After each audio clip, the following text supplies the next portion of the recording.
اب میرے بھائیوں آخری جو آیت آ رہی ہے نا آج کے درس کی، آیت نمبر 24 سورہ توبہ کی، یہ بہت کریٹیکل آیت ہے،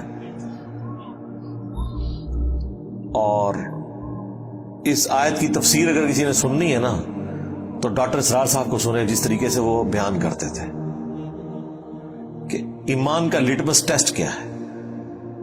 قل ان کان آباؤکم، اے نبی ان سے فرما دو کہ اگر تمہارے آباء و اجداد، وابناؤکم اور تمہاری اولاد بیٹے، واخوانکم اور تمہارے بھائی، وازواجکم اور تمہاری بیویاں، وعشیرتکم اور تمہارا کنبہ، واموال اقترفتموها اور وہ مال جو تم نے کمائے ہیں، وتجارت تخشون کسادها اور وہ تجارت جس کے ماند پڑنے کا تمہیں ہر وقت اندیشہ لگا رہتا ہے، ومساکن ترضونها اور وہ مکانات جو تمہیں بڑے پسند ہیں۔ دنیا کی ہر چیز گنوا دی، چاہے وہ ٹینجیبل ہے چاہے وہ نان ٹینجیبل ہے رشتوں کی فارم میں، اور آپ کی جو پراپرٹی، ہر چیز گنوا دی۔ اگر یہ سب چیزوں کی محبت، احب الیکم تمہیں یہ چیزیں محبوب ہیں، من اللہ اللہ سے بڑھ کر، ورسولی اور اس کے رسول سے بڑھ کر، وجہاد فی سبیلہ اور اللہ کی راہ میں کوشش کرنے سے بڑھ کر۔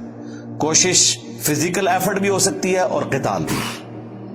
فتربصوا تو انتظار کرو، ڈاکٹر صاحب تو کہتے تھے پھر دفع ہو جاؤ، حتی یأتی اللہ بامری جہاں تک کہ اللہ تعالیٰ کا حکم عذاب آ پہنچے۔ واللہ لا یہدی القوم الفاسقین اللہ تعالیٰ ایسے فاسقوں کو، نافرمانوں کو ہدایت نہیں دیتا۔ اب یہ دیکھیں، تین چیزوں کی محبت جب تک ڈومیننٹ نہیں ہو جاتی ان 8 چیزوں کے اوپر، ان کان آباؤکم تمہارے آباء و اجداد، ماں باپ، دادی دادا، نانی نانا، وابناؤکم اولادیں، اس میں پوتا پوتی بھی آگے، بیٹے بیٹیاں بھی آگے، واخوانکم اور تمہارے بھائی، ساری رشتہ داریاں، وازواجکم اور تمہاری بیویاں، وعشیرتکم اور تمہاری رشتہ داریاں جتنی بھی ہیں، اور تمہارے مال جو تم نے کمائے ہیں، اور تمہاری تجارت جس کے ماند پڑنے کا تمہیں ڈر لگا رہتا ہے، اور 8ویں چیز تمہارے مکانات، پراپرٹیز، سب کچھ آ گیا۔ یہ 8 چیزیں جب تک اللہ، اس کے رسول اور اللہ کی راہ میں کوشش، جہاد اور قتال کرنے سے بڑھ کر تمہیں محبوب ہے تو سمجھ لو تمہارا ایمان کوئی نہیں ہے۔ اور اگر اللہ اور اس کے رسول کی محبت اور قتال اور جہاد کی محبت تمہارے دل میں ان سے زیادہ ہے تو سمجھ لو تم ایمان والے ہو۔ تو یہ پتہ کیسے چلے گا؟ پتہ اس وقت چلے گا جب دونوں چیزیں مد مقابل آئیں گی۔ ویسے تو سارے کہتے ہیں جو بھی ہیں تیرے محبوب کی امت سے ہیں۔ داڑھی کی بات کرنے کہتے ہیں جی وہ بیوی نہیں رکھنے دے رہی، کوئی کہتا ہے جی ماں کہہ رہی ہے میں دودھ نہیں بخشوں گی، تو پتہ چل گیا کہ کون آگے نکل گیا۔ النبی اولا بالمؤمنین من انفسہم وازواجہ امہاتہم، نبی مومنین کی جانوں پر ان سے بڑھ کر حق رکھتے ہیں، نبی کی بیویاں امت کی مائیں ہیں۔ تو جانوں پہ اگر بڑھ کے حق ہے، جان سے بھی بڑا حق ہے، تو بات تو اسی کی ماننی ہے۔ اور اللہ کی محبت وہ تو اہل ایمان کے ایمان کی بنیاد ہے۔ والذین آمنوا اشد حبا للہ، اہل ایمان کی تو نشانی ہے کہ وہ شدید ترین والہانہ وارفتگی میں، دیوانگی میں اللہ سے محبت کرتے ہیں۔ پھر محبت کا لٹمس ٹیسٹ بھی بتا دیا گیا۔ قل ان کنتم تحبون اللہ فاتبعونی یحببکم اللہ، اے نبی تم فرما دو اگر تم اللہ سے محبت کرتے ہو نا اور اس کا دعویٰ رکھتے ہو، پھر میری پیروی کرنی ہے، پھر اللہ بھی تم سے محبت کرے گا اور تمہارے گناہوں کو بھی معاف فرما دے گا۔ یعنی رسول اللہ کی پیروی اللہ کی محبت کا لٹمس ٹیسٹ ہے۔ تو اگر اللہ کی محبت کا لٹمس ٹیسٹ یہ ہے کہ آپ نے نبی علیہ السلام کی پیروی کرنی ہے، تو نبی کی محبت کا لٹمس ٹیسٹ کیا ہے؟ میلاد کے اوپر جھنڈا چڑھانا، وہ بھی یہی ہے نا۔ اس سے بڑی محبت کا لٹمس ٹیسٹ ہے رسول اللہ کی پیروی کرنا، اور پیروی ہے اطاعت نہیں، پیروی، پیروی اور اتباع اس سے اگلا ورژن ہے۔ اطاعت محبت کے ساتھ، جو سورۃ النساء میں آیا ہے کہ تم مومن ہی نہیں ہو سکتے جب تک کہ اپنے ہر معاملے میں رسول اللہ کو اپنا حاکم نہ مان لو اور دل میں بھی کوئی حرج محسوس نہ کرو اس کے خلاف. تو رسول اللہ کی اتباع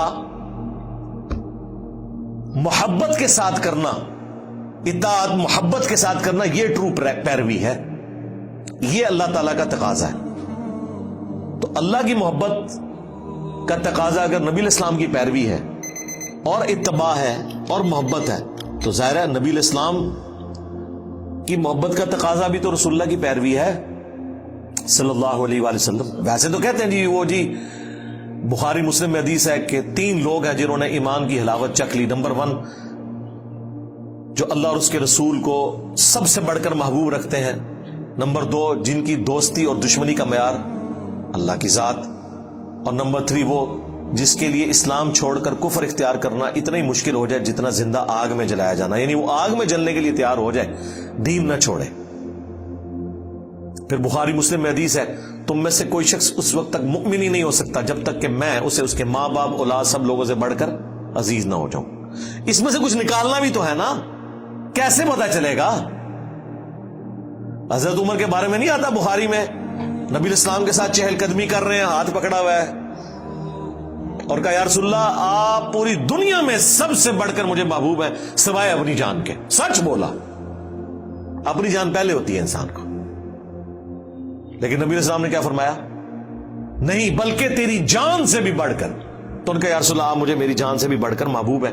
تو آپ نے فرمایا ہاں اب تیرا ایمان مکمل ہوا عمر. تو اس میں سے نکالنا کیا ہے؟ نکالنا یہ ہے کہ پوری دنیا ایک طرف ہو، اللہ کے نبی دوسری طرف ہو. آپ نے اللہ کے نبی کی بات ماننی ہے. یا میری زبان میں میرے نبی سا ہے ہی کوئی نہیں، تیرے بابے تھے شاہی کوئی نہیں، یہ مطلب ہے اس کا. یعنی ہم لوگوں کو قرآن و سنت کی تعلیمات بتاتے ہیں، یہ کہتے ہیں بزرگوں نے ہی فرمایا. جی بزرگوں کو قرآن و حدیث نہیں آتا تھا؟ جی حقیقت تو یہی ہے، لیکن یہ آپ بات سن نہیں سکتے. قرآن و حدیث نہیں آتا تھا کیونکہ دنیا دار نے کبھی چشتی رسول اللہ یا اشرف رسول اللہ کلمے کو صحیح نہیں کہا، دیندار لوگوں نے صحیح کہا ہے. تو لگتا ایسے ہی ہے کہ وہ بالکل ہی کہے گزرے تھے، عقل سے آ رہی تھے. وہ جی کلمہ پڑھا ایک نئے دن جنت میں چلے جانا ہے. جی نبی علیہ السلام سے بھی ذرا پوچھ لیں، صحیح بخاری کی حدیث ہے میری پوری امت جنت میں جائے گی سوائے اس کے جس نے جنت میں جانے سے انکار کر دیا. صحابہ نے کہا کہ یا رسول اللہ کس نے انکار کر دیا؟ آپ نے فرمایا جس نے میری اطاعت کی وہ جنت میں جائے گا، جس نے میری نافرمانی کی اس نے جنت میں جانے سے انکار کر دیا. اچھا یہ حدیث کیوں نہیں لوگوں کو بتاتے؟ یہ بھی تو بخاری میں ہے. بخاری سے آپ کو آدھی حدیث بتاتے ہیں کہ نبی علیہ السلام اینڈ پہ نکال لیں گے جس کے دل میں رائی کے دانے کے برابر بھی ایمان ہوا. بھائی جنم سے نکال رہے ہوں گے نا. ہاں پتہ نہیں کتنے 100 سال تک وہ جہنم میں رہے گا، یہ پتا کسی کو؟ یہاں تو ہم 1 منٹ کے لیے موم بتی کے فلیم پہ ہاتھ نہیں رکھ سکتے. گلا سنو انہاں دیا، ایک پھیرا لگے گا لگ پتا جائے گا. اللهم من احييته منا فاحيه على الاسلام ومن توفيته منا فتوفه على الايمان.